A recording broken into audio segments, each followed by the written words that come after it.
글의 소리 TV 문학 산책.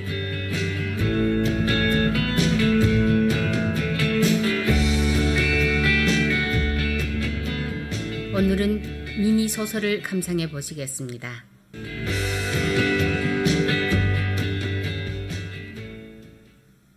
미니 소설 포상금 1,800원 남태희.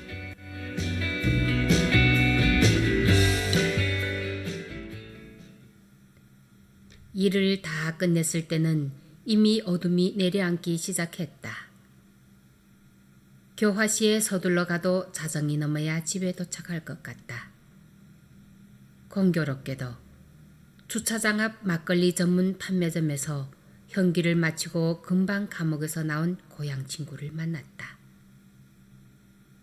그는 간이 의자에 앉아 안주도 없이 막걸리를 종이컵에 부어 마시고 있었다.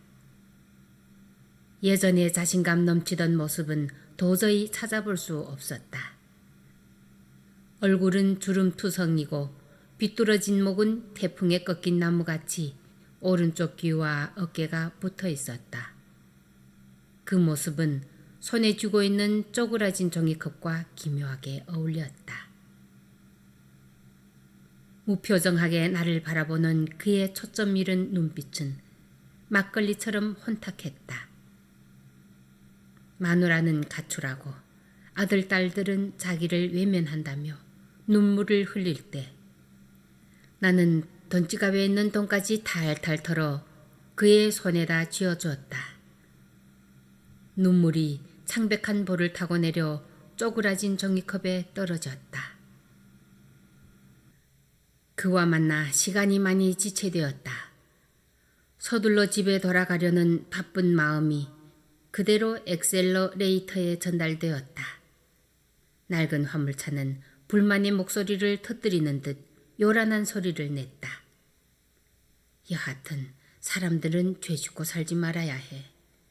한때는 누구나 부러워하던 행복한 가정이었는데 지금은 완전히 풍비박산이 나고.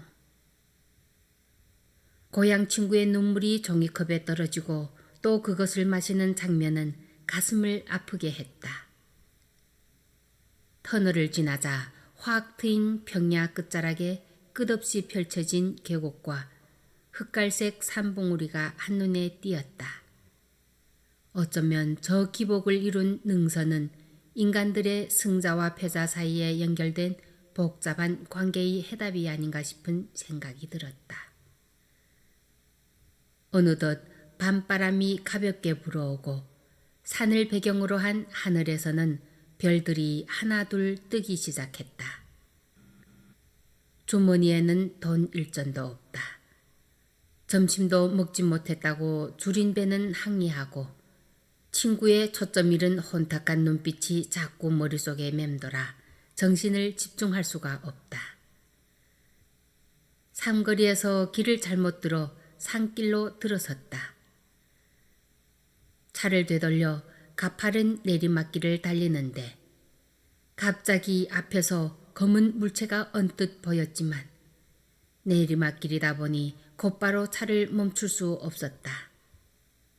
차바퀴가 검은 물체 위를 지날 때 마치 과속방지턱을 지날 때처럼 세차게 쿵덕거렸다. 머리가 차 천장을 들이박으며 나도 모르게 브레이크를 밟았는지 차가 멈춰섰다. 정신을 가다듬어 사이드 미러로 보니 저 멀리 사람 같은 검은 물체가 꼼짝하지 않고 길 한가운데에 쓰러져 있었다. 내가 사람을 죽였구나 하고 지각하는 사이에 모든 사태가 다시는 돌이킬 수 없다는 생각에 온몸이 떨리고 식은땀까지 돋아났다. 달빛에 비치는 사이드 미러를 통해 주위에 목격자가 있는지 다시 살펴보았다. 사람을 죽이고 이렇게 도망가면 안 되는데. 나의 머릿속 생각들이 뒤죽박죽 엉망이 되고 금방 만난 친구의 처참한 모습까지 자꾸 눈앞에서 얼른거린다. 나도 모르게 발끝에 힘을 주어 엑셀러레이터를 밟았다. 낡은 차는 부르르 떨며 앞으로 질주했다. 그런 뒤 나는 후회, 공포, 절망으로 완전히 무기력해졌다. 그날 밤 일만 생각하면 용서할 수 없는 나의 비열한 행동과 형기를 마치고 나온 고향 친구의 처참한 모습이 겹쳐서 심리상 극도의 갈등을 이루었다. 깊은 밤에 여자들은 홀로 산에 오르지 않을 것이다. 분명 죽은 사람은 한 가족의 가장일 것이고 한밤중에 깊은 산에 다니는 것을 보아 넉넉하게 사는 사람은 아닌 것 같다. 그 가족은 지금 어찌 될 것일까? 상상만 해도 회환과 괴로움이 가슴을 물어뜯는 것 같았다. 자수할 생각을 하였지만 금방 만난 고향 친구의 처지가 될까봐 도저히 용기조차 나지 않았다. 나는 날마다 손에는 술병을 놓지 않았고 밤잠은 수면제에 의지할 정도였다. 사람을 죽였다는 죄책과 공포감으로 낯선 전화가 오거나 경찰관만 봐도 두 다리가 떨리고 이마에는 식은땀이 돋아났다. 결국 우울증을 앓게 되고 병원 치료를 받았지만 별 효과가 없었다. 새해가 코앞으로 다가온 섣달 중순의 일요일, 아침 준비를 하는데 휴대전화가 울렸다. 가슴이 섬뜩했다. 길림 요양병원에서 걸려온 전화였다. 어머니가 낙상하여 허리를 다쳤다고 빨리 병원에 다녀가라는 것이었다. 머릿속에서는 햇빛만 비춰도 불붙을 것 같이 바싹 마른 어머니가 떠올랐다. 요즘 머리가 너무 복잡하여 요양병원에 계시는 어머니까지 깜빡 잊고 지냈다. 혈압약을 먹고 서둘러 요양병원에 갈 준비를 했다. 문 밖에 나와 보니 칼바람이 살을 애는 듯했다. 너무 추워서 차도 시동이 잘 걸리지 않았다. 차에 오르자 또 머리가 아프고 시야가 흐려졌다. 겨우 운전대를 잡고 한참 달리는데 어쩔 수 없이 낡아가는 화물차는 오르막 오르는 할머니의 신음을 내며 간신히 달린다. 그 신음 같은 소리는 내 마음을 더욱 불안하게 하였다. 갑자기 시동이 꺼지면서 차가 멈춰섰다. 아무리 시동을 걸어도 소용이 없었다. 차 밖으로 나오니 찬바람이 얼굴을 바늘처럼 찔렀다. 휴일이라 지나가는 차마저 드물고 손을 흔들어도 세워주지 않았다. 차 안의 온도가 떨어지자 온몸이 점차 굳어지며 심장 박동마저 느려졌다. 귀에는 앙상한 나뭇가지들이 찬바람에 애처롭게 울부짖는 소리만 들리고 언제 죽었는지 모르는 하루살이 한 마리가 차창유리 오른쪽 귀퉁이에서 까만 점처럼 말라붙어 있는 것이 두 눈에 띄었다. 나는 절망감을 느꼈다.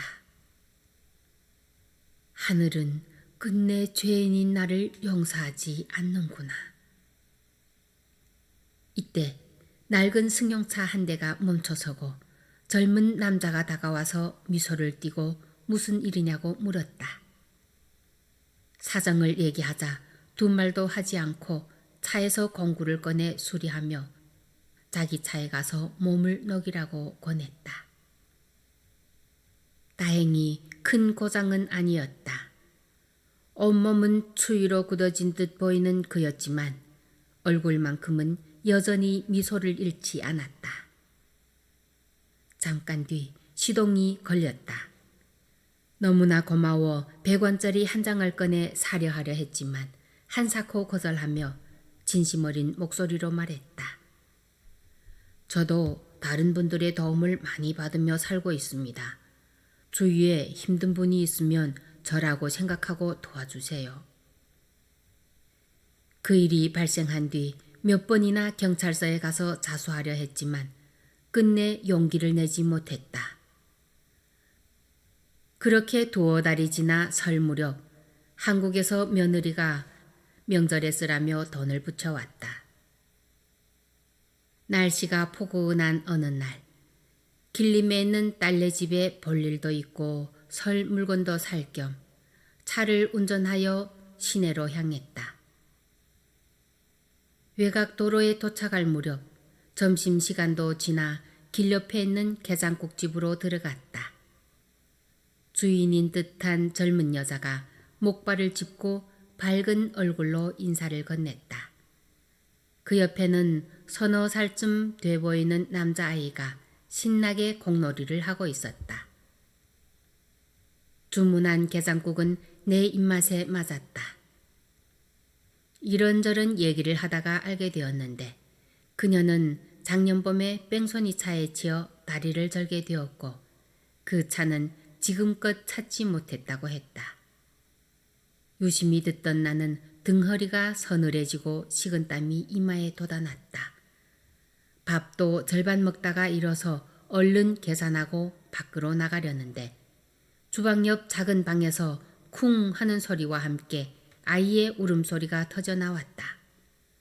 달려가 보니 아이가 가지고 놀던 공이 높은 선반에 걸려 있고 그 아이는 의자를 받고 공을 꺼내려다가 넘어진 모양이었다. 서둘러 아이를 안고 차에 태워 인근 병원으로 달려갔다. 아이 엄마는 다친 아이를 부둥켜 안고 병원비는 어디서 구하고 불행은 무엇 때문에 우리 집에만 찾아오느냐며 엉엉 울었다. 병원에 도착해 응급실에서 촬영해 보니 팔목 윗부분에 금이 갔다고 했다. 한참 뒤 링거 주사를 맞는 아이가 잠이 들고 그녀는 소매점에 잠깐 다녀오겠다며 나갔다. 어느새 창문 밖에는 진눈깨비가 날리며 어둠이 밀려오고 있었다. 자꾸 누가 쫓아와서 뒷덜미를 잡아당기는 것 같아 그 자리에 앉아 있을 수가 없었다. 그때 병상 옆 책상 위에 그녀가 놓고 간 휴대전화가 요란하게 울렸다. 화면에는 환한 얼굴에 미소 짓는 젊은 남자의 얼굴과 남편이란 두 글자가 선명하게 나타났다. 그것을 본 순간 깜짝 놀라지 않을 수가 없었다. 하늘의 뜻이 아니고는 어찌 이렇게 공교로운 인연이 있을 수가 있겠는가. 착잡한 마음으로 주머니에 있는 돈봉투에 이렇게 썼다.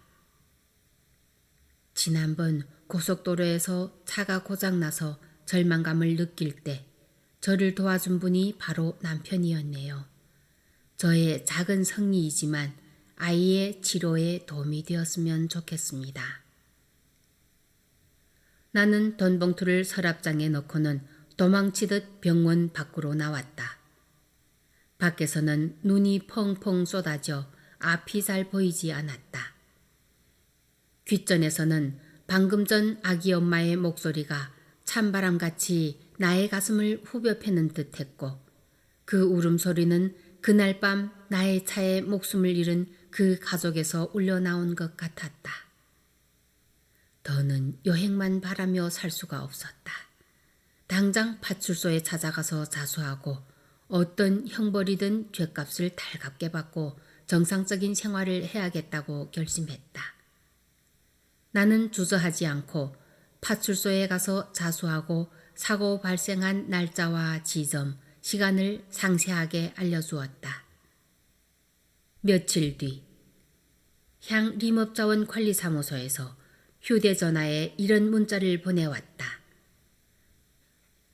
존경하는 모모모 선생님 안녕하십니까? 확인한 결과 선생님께서는 우리 향에 정말 좋은 일을 하셨습니다. 깊은 밤에 용감하게도 자동차로 그 포악한 멧돼지를 깔아 죽여 주민들의 시름을 덜게 되었습니다. 무서운 멧돼지는 몇 번이나 홍성촌 마을에 덮치어 농작물을 해치고 주민 3사람이나 중상을 입혀놓았습니다. 선생님의 용감한 행위에 다시 한번 깊은 감사를 드리며 포상금 1,800원을 드리니 오셔서 수령해 가시기 바랍니다. 감사합니다. 모모향 림업자원 관리사무소 책임자